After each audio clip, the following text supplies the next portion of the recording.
검은 새벽이 아직 거치지 않은 드림그룹 저택. 긴 복도 끝에서 오래된 벽시계가 낮게 울리고 불이 반쯤 꺼진 응접실 안에서 마대창은 손에 쥔 사진 한 장을 뚫어져라 바라본다. 빛바랜 흑백 사진 속 젊은 여자는 귀를 만지며 웃고 있고 그 옆에 선 또 다른 어린아이는 똑같은 버릇으로 귓불을 비비고 있다. 말도 안 돼 마른 입술로 중얼거리는 노인 마대창. 그의 눈앞에는 조금 전 처제가 떨리는 목소리로 했던 말이 되살아난다. 형부 그 여자 정숙희 씨요. 우리 언니랑 똑같았어요. 놀라면 오른쪽 귀부터 만지는 버릇 그건 우리 언니밖에 없던 버릇이었어요. 순간 마대창의 손이 거칠게 떨리고 사진 모서리가 구겨진다. 평생 누구 위에도 군림하며 살아온 남자. 누구도 믿지 않고 누구도 품지 않았던 냉혈한의 눈동자에 처음으로 두려움이 번진다. 숙희가 내 딸일 수도 있다고. 낮게 깔리는 목소리. 그리고 이어지는 침묵. 그 침묵은 후회보다 무겁고 공포보다 깊다. 만약 정숙희가 자신의 딸이라면 그는 자신의 딸을 며느리처럼 밀어내고 자신의 손녀들을 지옥으로 밀어넣고 채화영이라는 독을 집안 깊숙이 들여놓은 셈이었다. 카메라는 천천히 마 회장의 얼굴을 파고든다. 주름진 눈가가 떨린다. 그는 오래된 서랍을 열어 비밀 금고를 꺼낸다. 그 안에는 이미 누렇게 바랜 실종 신고서, 젊은 시절 후처의 가족사진, 그리고 한 번도 꺼내보지 못했던 작은 아기 신발 한 짝이 들어있다. 내가 널 버린 거냐 떨리는 손으로 아기 신발을 만지는 마대창. 그 순간 문 밖에서 누군가 숨을 죽이고 듣고 있다. 채화영이다. 그녀는 어둠 속에서 얼굴을 굳힌 채 서 있다. 숙희가 마 회장의 딸일 수도 있다. 그 말은 단순한 출생의 비밀이 아니었다. 장미와 설인의 위치, 드림그룹 후계구도, 자신이 지금까지 쌓아올린 거짓의 성, 그 모든 것을 한순간에 무너뜨릴 폭탄이었다. 안 돼, 절대 안 돼, 이를 악무는 화영. 그녀의 손가락은 휴대폰을 꽉 움켜쥐고 화면에는 이강혁의 이름이 떠있다. 한편 정숙희가 있는 반찬가게 앞 골목에는 이른 아침부터 묘한 정적이 내려앉아 있다. 간밤에 비로 젖은 아스팔트 위에 노란 가로등 불빛이 번지고 가게 안에서는 숙희가 손질하던 팔을 멈춘 채 멍하니 허공을 바라본다. 엄마 왜 그래? 조심스럽게 묻는 장미. 숙희는 천천히 오른쪽 귀를 만진다. 그 손짓 하나에 장미의 눈빛이 흔들린다. 또 그 버릇 숙희는 아이처럼 웃으려 하지만 눈가에는 설명할 수 없는 불안이 맺혀 있다. 장미야 나 이상해.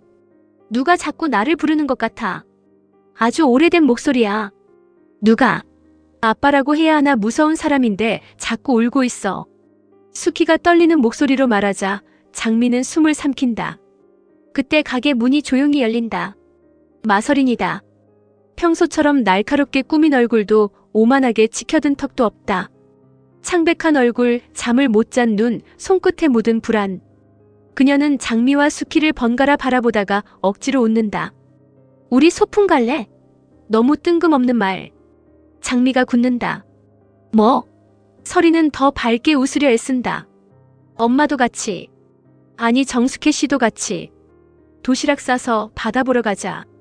그 말에 숙희의 얼굴이 환해진다. 소풍. 나 김밥 잘 싸는데. 아이처럼 기뻐하는 숙희. 그러나 장미는 설인의 눈동자 깊은 곳에서 이상한 절박함을 읽는다. 마설인 너 무슨 생각이야? 낮게 묻는 장미. 설인은 웃음을 멈춘다. 그리고 아주 작게 말한다. 도망치고 싶어서. 누구한테서? 설인의 입술이 떨린다. 엄마한테서. 그 시각 드림호텔 대표실. 채화영은 거울 앞에 서서 립스틱을 바르고 있다. 붉은 립스틱이 입술 위에 칼날처럼 그어진다. 뒤에서 강혁이 조용히 들어온다. 부르셨습니까?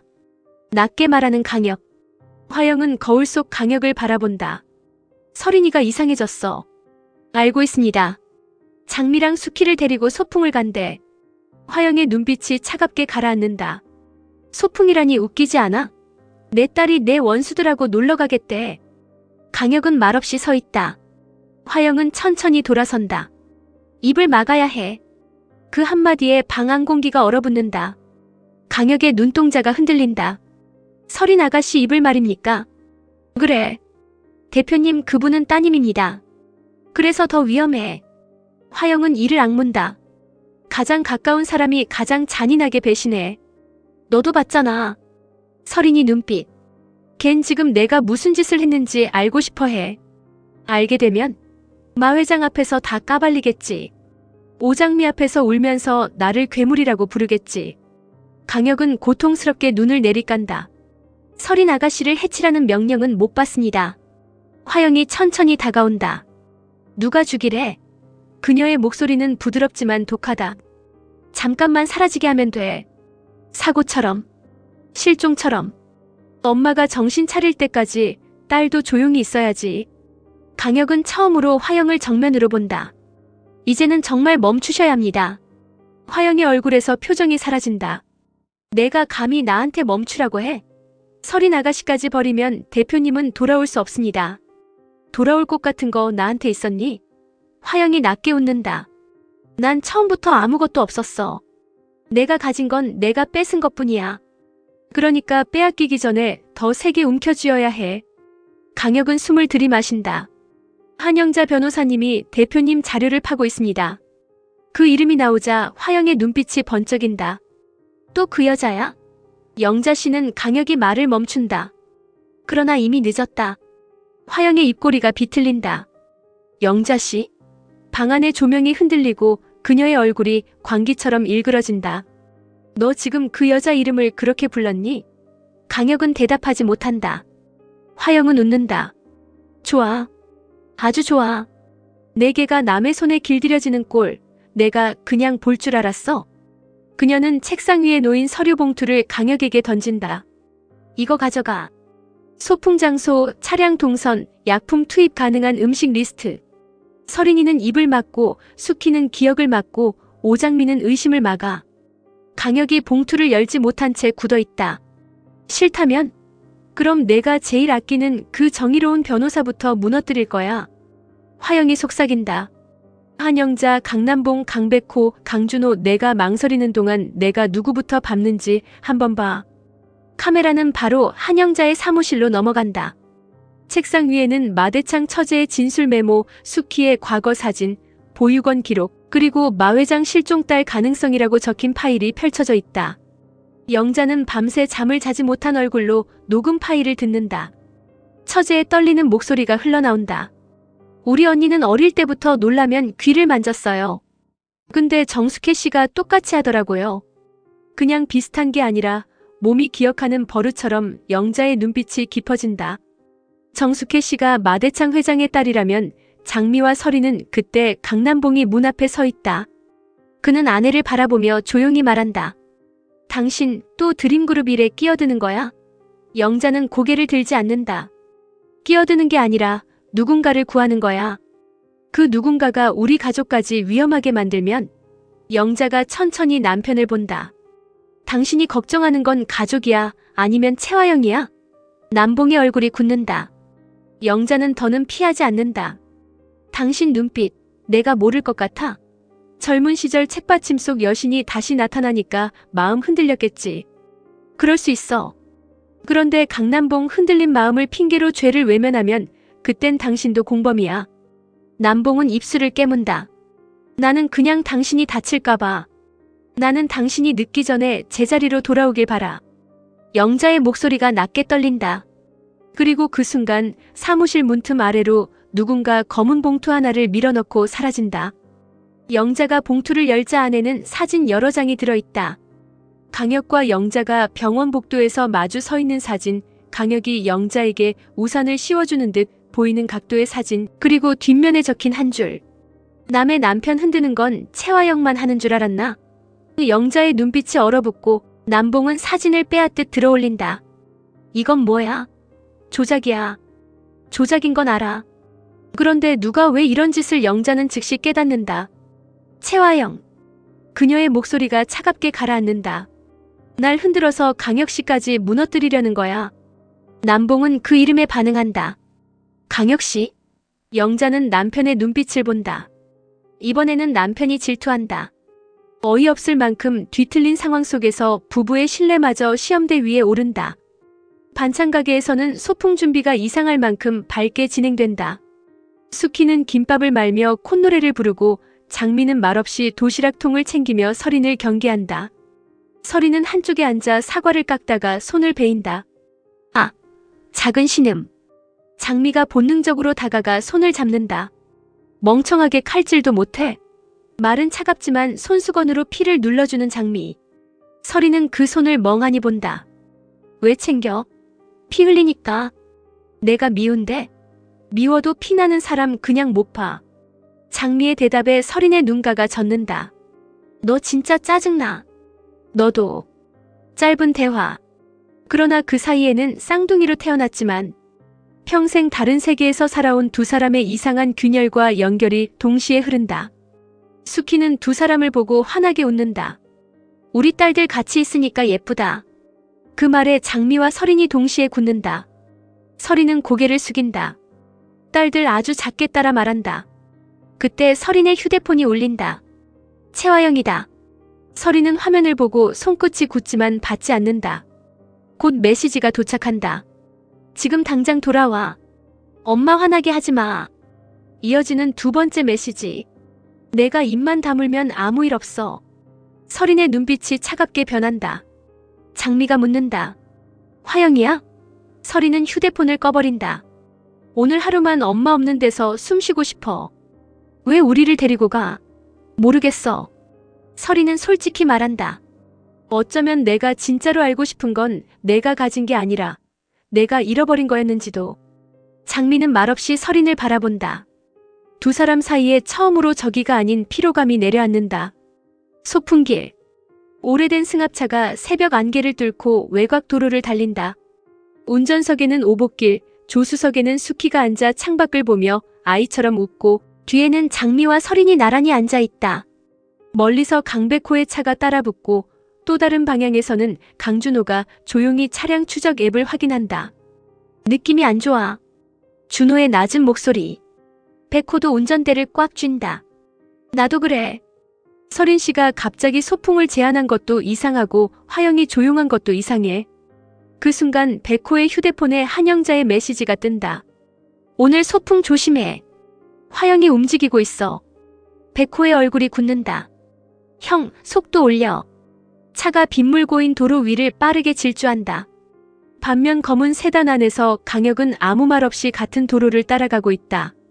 옆 좌석에는 화영이 보낸 약품 봉투와 차량 사고 조작용 공구가 놓여 있다. 그의 손은 운전대를 잡고 있지만 눈빛은 흔들린다. 영자의 문자도 도착한다. 강혁 씨, 오늘 무슨 일이 있어도 그 아이들을 건드리지 마세요. 당신이 아직 돌아올 수 있는 마지막 날입니다. 강혁은 신호 앞에서 눈을 감는다. 그의 기억 속 어린 시절 보육원 화재, 울부짖던 아이들, 자신을 끌어안아 살려주던 어린 여자아이의 손이 떠오른다. 그 여자아이의 귀 만지는 버릇. 정숙희. 강혁은 번쩍 눈을 뜬다. 설마 오래전 자신을 살린 아이가 정숙희였다는 기억이 파편처럼 되살아난다. 그는 약품 봉투를 움켜쥐고 창밖으로 던져버린다. 검은 봉투가 빗속 하수구로 빨려 들어간다. 대표님, 이번 명령은 못 따릅니다. 낮게 말하는 강혁. 그러나 화영은 이미 다른 계략을 준비해두었다. 외곽 휴게소 소풍 일행이 잠시 멈춘 사이 진홍주가 누군가에게 돈 봉투를 건넨다. 도시락만 바꿔치기 하면 된다면서요? 불안하게 묻는 남자. 홍주는 손을 떤다. 난 사람 다치게 하려는 거 아니에요. 그냥 잠깐 말 못하게, 잠깐 정신없게 하지만 그녀의 눈빛은 이미 자신이 돌이킬 수 없는 일을 하고 있다는 걸 알고 있다. 그때 뒤에서 서린의 목소리가 들린다. 너 뭐해? 홍주가 얼어붙는다. 서린은 돈봉투와 도시락통을 번갈아 본다. 우리 엄마가 시켰어? 홍주는 대답하지 못한다. 서린은 천천히 웃는다. 역시 엄마는 날 사랑하는 게 아니라 관리하는 거였네. 홍주는 눈물을 글썽인다. 나도 어쩔 수 없었어요. 백호 씨가 오장미만 보니까 서린은 싸늘하게 말한다. 사랑 못 받았다고 남 인생 망치는 건 우리 엄마 하나로 충분해. 그리고 도시락통을 들고 돌아서려는 순간 누군가 서린의 뒤에서 젖은 수건을 입에 틀어맞는다. 서린의 눈이 크게 뜨이고 도시락이 바닥으로 떨어진다. 홍주가 비명을 삼킨다. 검은 모자의 남자가 서린을 끌고 차량 뒤쪽으로 사라진다. 장미가 서린을 찾기 시작한다. 마설인, 답이 없다. 수키는 불안하게 귀를 만진다. 장미야, 나 무서워. 아까 검은 사람이 있었어. 장미의 얼굴이 굳는다. 설인아. 그녀의 목소리가 휴게소 전체에 울린다. 그 순간 바닥에 떨어진 설인의 스카프를 발견한다. 스카프 끝에는 손톱으로 긁은 듯한 피가 묻어있다. 장미의 눈빛이 얼어붙는다. 안 돼. 그리고 멀리서 출발하는 검은 밴. 장미가 본능적으로 뛰기 시작한다. 설인아. 백호가 그녀를 붙잡는다. 내가 쫓을게요. 하지만 장미는 뿌리친다. 내 동생이야. 그 말에 백호가 멈칫한다. 장미 자신도 그 말을 내뱉고 놀란다. 미워하고 증오했던 여자. 그러나 피로 이어졌든 운명으로 엮였든 이제 장미에게 설이는 더 이상 남이 아니었다. 카메라는 급격히 흔들리며 추격 장면으로 넘어간다. 비가 다시 쏟아지고 검은 배는 산길로 접어든다. 백호의 차가 뒤쫓고 준호의 차가 옆길을 막으려 한다. 강혁은 다른 방향에서 벤을 추적한다. 그의 전화가 울린다. 화영이다. 너 어디야? 설인 아가씨가 납치됐습니다. 알아. 너무도 차분한 대답. 강혁의 눈빛이 얼어붙는다. 대표님, 내 딸은 잠깐 쉬어야 해. 말이 너무 많아졌거든. 당신 정말 어머니 맞습니까? 강혁의 목소리가 갈라진다. 화영은 침묵하다 낮게 말한다. 엄마라서 하는 거야. 설인이가 진실을 알면 못 살아. 차라리 내가 막아야 해. 강혁은 이를 악문다. 그건 사랑이 아닙니다. 감금입니다. 사랑이 뭔지 내가 알아. 화영이 비웃는다. 평생 내 발밑에서 기어다닌 내가. 강혁의 눈에서 마지막 충성이 무너진다. 오늘 이후로 저는 대표님 사람이 아닙니다. 전화기 너머로 화영의 숨이 멎는다. 뭐라고? 저는 이제 증인이 되겠습니다. 강혁은 전화를 끊는다. 산길 추격전은 점점 위험해진다. 검은 배는 미끄러운 커브길을 거칠게 돌고 뒤따르던 백호의 차가 가드레일에 스친다. 장미씨, 꽉 잡아요. 백호가 외친다.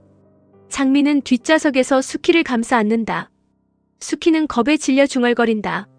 설인이 잡아가면 안 돼. 우리 아기들 또 뺏기면 안 돼. 그 말에 장미의 눈물이 터진다. 엄마, 이번엔 안 뺏겨. 내가 찾아올게. 그 순간 앞쪽에서 강혁의 차가 검은 밴을 가로막는다. 타이어가 비명을 지르며 멈추고 밴문이 열리며 괴한들이 뛰쳐나온다. 강혁은 우산도 쓰지 않은 채 차에서 내려선다. 설인 아가씨 내놔. 낮고 살기 어린 목소리. 괴한 하나가 비웃는다. 당신도 이제 버림받았나 보네. 강혁은 망설이지 않고 그를 제압한다. 빗물과 진흙이 튀고 어두운 산길 조명 아래. 강혁의 얼굴은 처음으로 화영의 그림자가 아닌 자기 자신의 분노로 가득 차 있다. 밴 안에서 설이는 손이 묶인 채 깨어난다. 입에 붙은 테이프를 때려 애쓰고 눈물과 분노로 숨을 몰아쉰다. 엄마, 진짜 나한테까지. 그녀의 눈빛이 완전히 달라진다. 피해자의 눈이 아니다. 배신당한 딸의 눈이다. 그리고 그 순간 밴문이 열리고 장미가 나타난다. 마설인. 장미가 손을 뻗는다. 설이는 믿을 수 없다는 듯 장미를 본다. 장미가 테이프를 떼어내고 묶인 손을 풀어준다. 설이는 숨을 몰아쉬자마자 울음을 터뜨리지 않는다. 대신 낮게 말한다. 나 이제 엄마 편 안 해. 장미가 굳는다. 설이는 장미를 똑바로 본다. 내가 아는 거 전부 말할게. 우리 엄마가 정숙희 씨 사고에 뭘 했는지, 마동석 아저씨가 사라진 날 누굴 만났는지, 그리고 그녀는 입술을 깨문다. 내가 왜 평생 후계자로 키워졌는지. 하지만 그 순간 산 위쪽에서 또 다른 차량 불빛이 번쩍인다. 화영의 차다. 그녀는 직접 현장에 나타난다. 비에 젖은 채 차에서 내린 화영의 얼굴은 이미 정상적인 엄마의 얼굴이 아니다. 설이나 이리 와. 부드럽게 말하지만 눈빛은 미쳐있다. 설이는 장미 뒤로 물러선다. 싫어. 화영의 얼굴이 산산이 부서진다. 싫어. 나 이제 엄마 무서워. 설인의 목소리가 떨리지만 단단하다. 화영은 웃는다. 저 천한 것 옆에 서니까 내가 뭐라도 된 것 같아. 장미가 이를 악문다. 당신 딸한테 그런 말 하지 마. 화영은 장미를 노려본다. 내 딸이야. 내가 만들었고 내가 키웠고 내가 살렸어. 너 같은 반찬 가게 계집애가 뭘 알아? 그때 수키가 차에서 비틀거리며 내려온다. 화영아, 수키의 목소리. 화영은 순간 멈칫한다. 수키가 귀를 만지며 눈물을 흘린다. 우리 아이들 그만 괴롭혀. 그 손짓을 본 화영의 얼굴이 변한다. 그 버릇도 그 버릇. 그녀는 무언가를 아는 듯 뒷걸음친다. 당신 설마. 멀리서 마대창의 차량들이 도착한다. 경호원들이 뛰어내리고 마 회장이 지팡이를 짚고 빗속으로 걸어온다. 그의 시선은 화영도 설인도 아닌 수키에게 박혀있다. 수키는 그를 보고 몸을 떤다. 무서운 아저씨 아이처럼 중얼거리는 수키. 마대창은 그 말에 무너진다. 내가 날 기억하느냐? 수키는 귀를 만지며 뒤로 숨는다. 아저씨가 화냈어. 엄마 울었어. 나 버리지 말라고 했어. 파편처럼 쏟아지는 기억.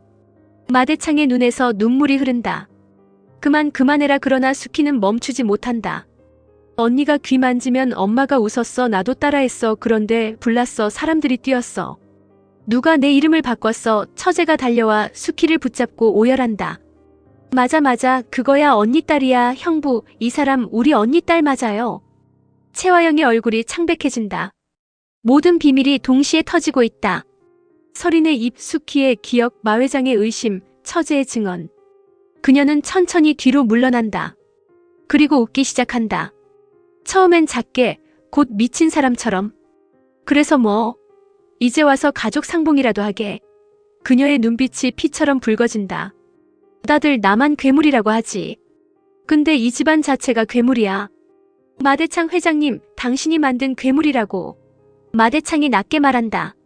채화영, 여기서 끝내라. 화영은 고개를 젓는다. 끝? 내가 왜 끝내? 내가 어떻게 여기까지 왔는데? 그녀는 품 안에서 작은 녹음기를 꺼내든다.